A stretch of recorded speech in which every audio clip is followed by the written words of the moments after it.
If the Major League Baseball season was a Triple Crown horse race, it would sound something like, and they're off, and around the stretch they come.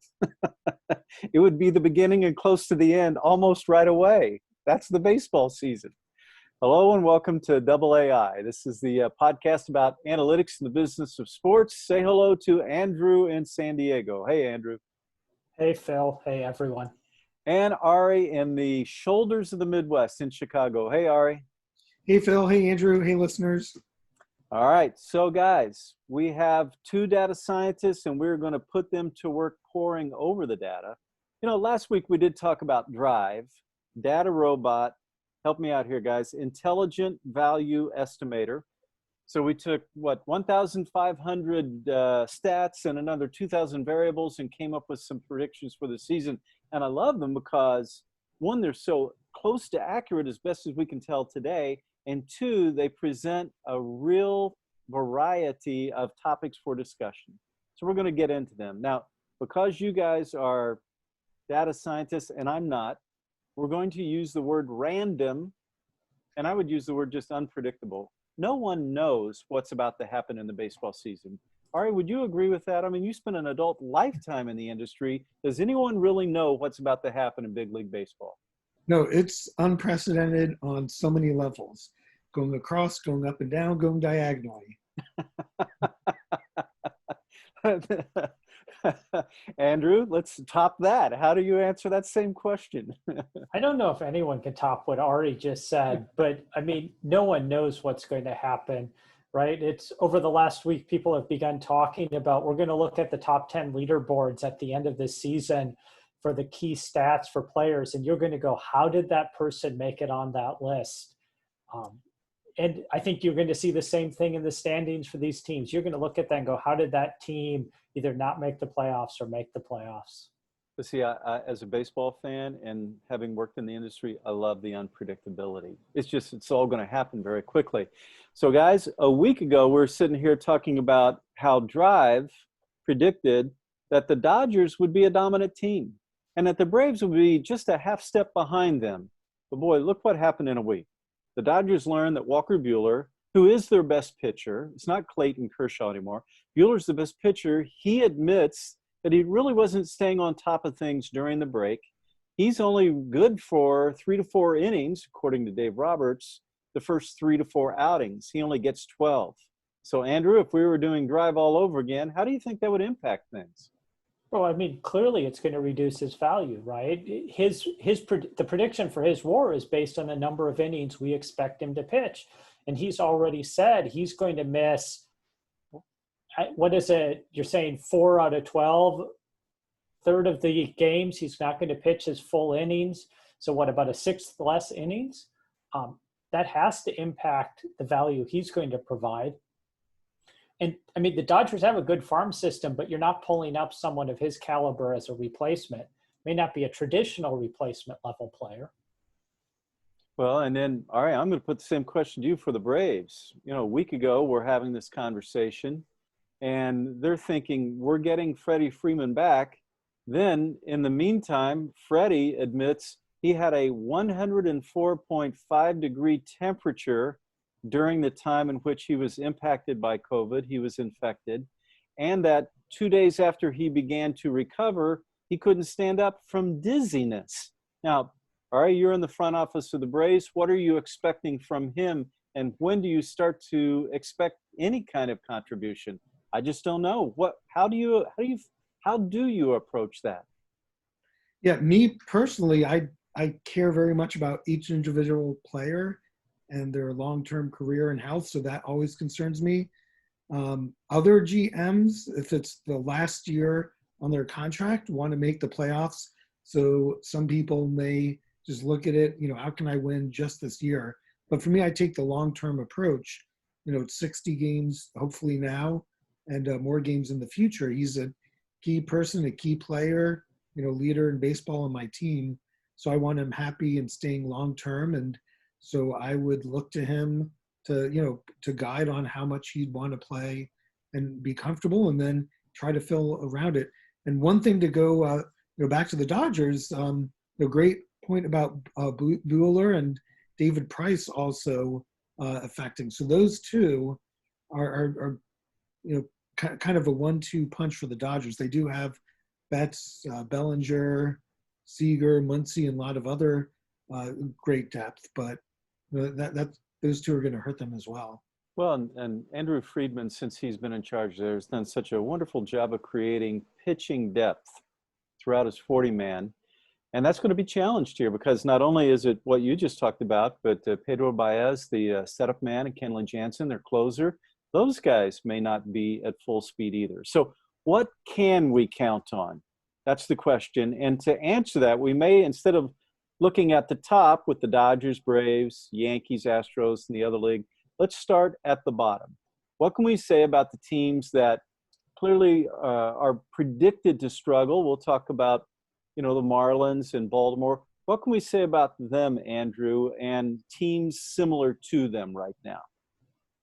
I mean, I think for the most part, you still expect them to struggle, right? It becomes really interesting, though, that we do see teams even like that sometimes have hot stretches during the season. And if those teams start hot, in just a 60-game season, you could see some surprises. They may have to make some interesting decisions partway through the season as to what they want to do if they're competitive after 30 games.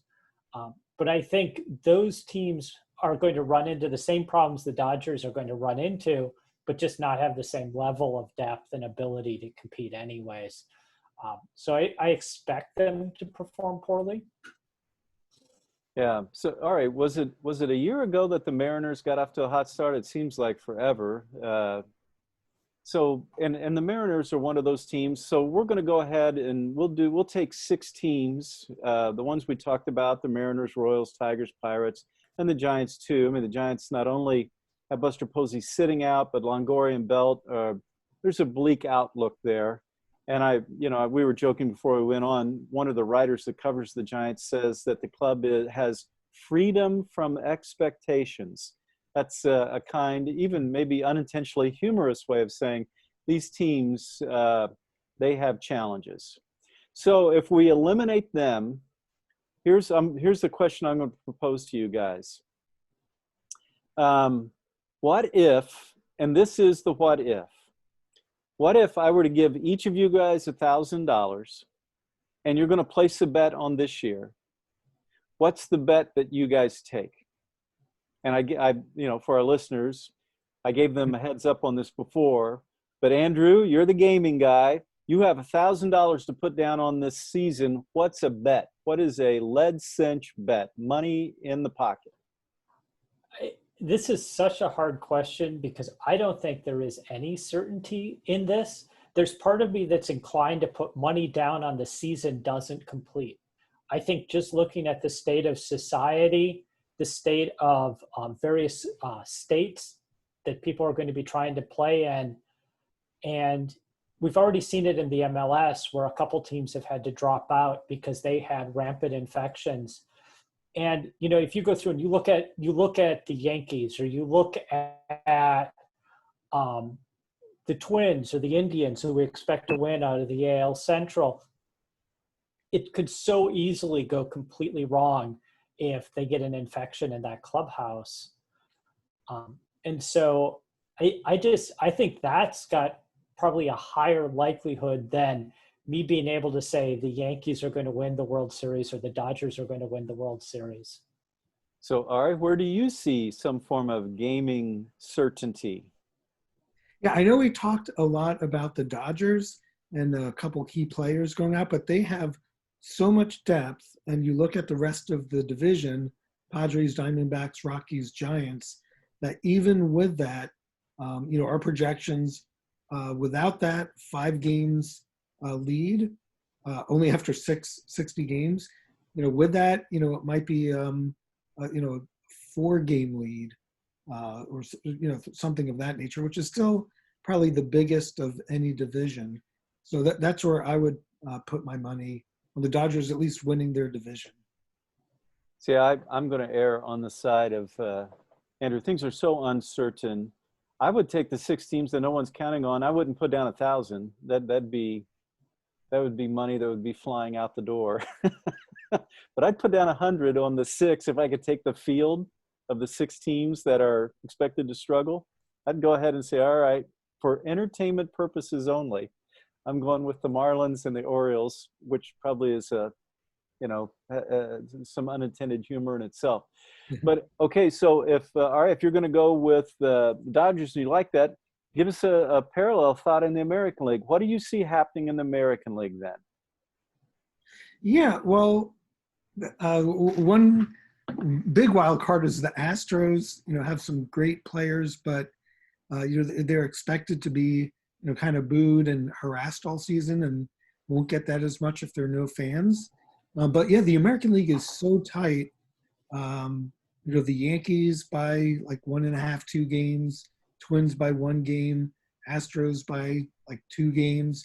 It's so tight, but those are the 3 that we expect to win their divisions. But 1 or 2 games throughout the entire 60 is so little margin of error. Well, and I'm going to throw this in Andrew's lap. Andrew's a Twins fan. He lives in San Diego, but he's a Minnesota guy. He's a Twins fan. Andrew, I think about the most certain thing is that the Twins will win the AL Central. Because right now the Yankees, they don't have Chapman, right? And I think the Astros are as uncertain as they can possibly be. They're trying to deal with that, but I think there's great uncertainty there. I think in the American, perhaps the most certain thing is the Twins in the AL Central. What do you think about your Twin Cities guys? I'm cautiously optimistic, but right, they've had some COVID issues. Miguel Sano has missed most of the preseason because he's been sick. I mean, he's a key bat in that lineup.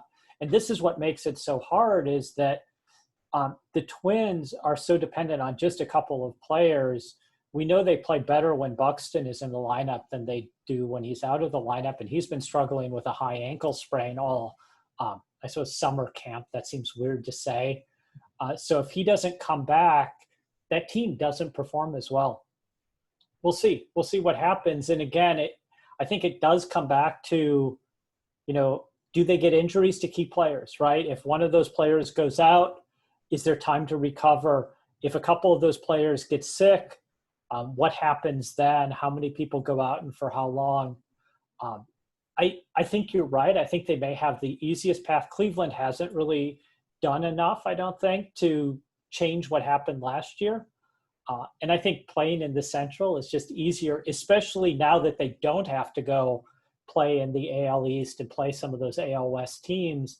I think it does make it for easier games for them, but we'll see. I do want to refer back to the Astros, though, because I think there's that unspoken question about the Astros is now that everyone knows what they've been doing for the last few years in terms of giving information about the pitch to the hitters, how do they perform? I think the sad thing is in a 60-game season, you can have a 300 hitter barely break 200 in that short period of time. We've seen that where people get off to horrible starts. But we all know if that happens to any of those hitters, or they come out and they're not hitting home runs like we expect them to, everyone's going to immediately jump on them that they were clearly benefiting from what was going on. And that'll be interesting.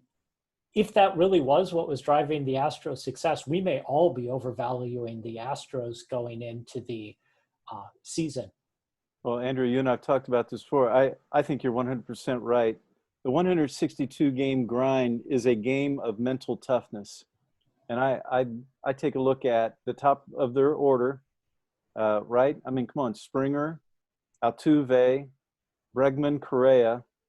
I have reduced expectations for them. Ari, do you as well?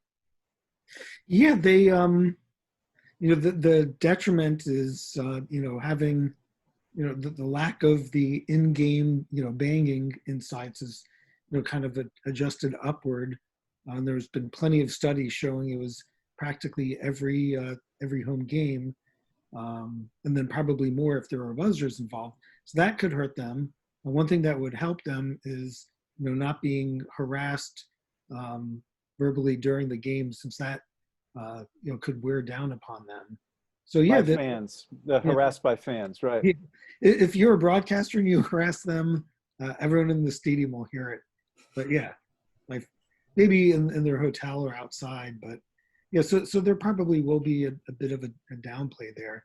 And then talking about the summer camps, there only a handful of games. I don't think people are truly informed. Some are who have been gearing up for this, but in terms of communication, practice, turning double plays, being in sync with each other, pitchers and catchers coordinating, um, that there'll be a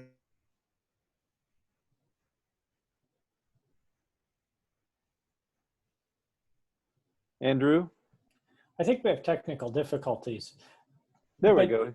He's back with us. there we go. Oh, well, last baseball question. Guys, how quickly, because there's no way to anticipate what's going to be happening halfway through the season the last month. How quickly do you panic if you're a fan of a team and they're not performing? And Ari, you know this, most teams they used to start modeling after 2 months and 60 days of when to get rid of or when to acquire. Then that became 45 days. So guys, today, how quickly do you take a look at how you're performing in relationship to the other teams in your division? How quickly do you run models, and how quickly do you say, this is really going well, let's go acquire a player, or this is going poorly, let's sell off? Ari, quick answer. How quickly do you panic this year? Yeah, I'm the optimist. I think you shouldn't panic as much this year, since like one 5-game win streak can get you right back in there. So hold off until there's like 3 weeks left in the season. Oh, I like that. Good. Patience, the voice of Yeah. experience. Andrew? Well, I think it really comes down to how far you're down, right? I mean, you're playing the same teams over and over again.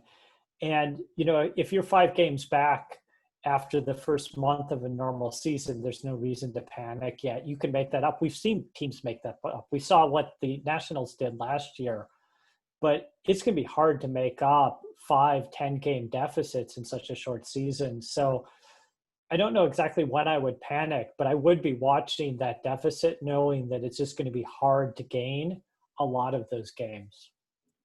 I'm going to set my alarm clock at 16 games. That's about 3 weeks. And if you're in, you're in. And if you're out, you're out. Or if you're in the mix, you're in the mix. But after 16 games, I'm really curious. And as a former coach, that's what I did anyway. Give me 3 series, give me 3 games. I can start to figure out other coaches and other players' habits based on past history. So give me 3 weeks, and we'll start to panic or celebrate. Well, guys, that'll just about wrap us up. One funny thing, MLB is allowing on-field advertising during the season.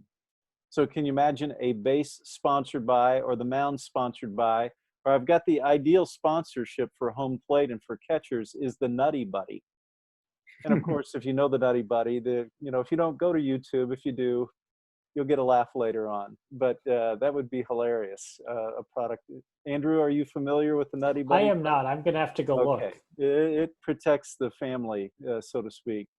And then Ari got that one. That's all good. But a quick note for racing, because you guys know I'm totally enamored with what's happening with IndyCar racing, with the Penske organization taking over and the enormous good changes they're making.